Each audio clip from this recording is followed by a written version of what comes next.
Hi friends, welcome to our channel easy way to learn.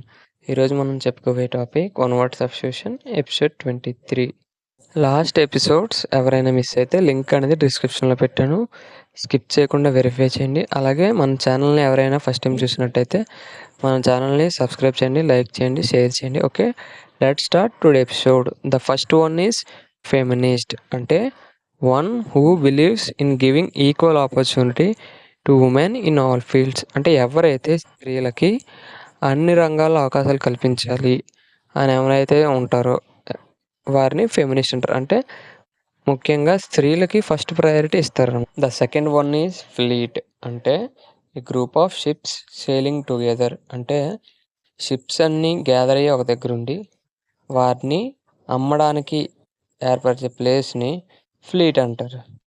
The third one is ఫెటలిస్ట్, అంటే one who believes in fate, అంటే ఎవరైతే ఫేట్ని నమ్ముతారో ఆ పర్సన్స్ని ఫెటలిస్ట్ అంటారు. అంటే సింపుల్గా చెప్పాలంటే ఎవరైతే అదృష్టాన్ని నమ్ముతారో వారిని ఫెటలిస్ట్ అంటారు.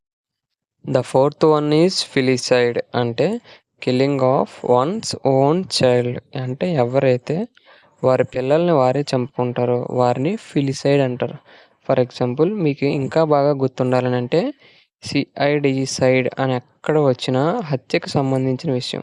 సో ఫిలిసైడ్ అంటే వాళ్ళ పిల్లల్ని వాళ్ళే చంపుకోడే వారిని ఫిలిసైడ్ అంటారు. ద ఫిఫ్త్ వన్ ఈజ్ ఫగెటివ్, అంటే one who runs away from justice R the law, అంటే చట్టం నుంచి ఎవరైతే పారిపోతారో ఆ పర్సన్స్ని ఫగెటివ్ అంటారు. సో మనం నేర్చుకున్న 5 వర్డ్స్ మీద చూస్తే the first one is feminist, అంటే ఎవరైతే ఆడవాళ్ళకి అన్ని ఆపర్చునిటీస్ ఇవ్వాలి అని ఎవరైతే ఉంటారో ఆ పర్సన్స్ని ఫెమినిస్ట్ అంటారు. The second one is fleet, అంటే షిప్స్ని అమ్మే ప్లేస్ని ఫ్లీట్ అంటారు. ద థర్డ్ వన్ ఈజ్ ఫెటలిస్ట్, అంటే ఎవరైతే అదృష్టాన్ని నమ్ముకుంటారో అదృష్టం మీద డిపెండ్ అవుతారో ఆ పర్సన్స్ని ఫెటలిస్ట్ అంటారు.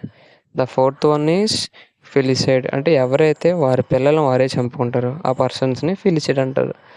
ద ఫిఫ్త్ వన్ ఈజ్ ఫగటివ్, అంటే ఎవరైతే లా నుంచి పారిపోతారో ఆ పర్సన్స్ని ఫగటివ్ అంటారు.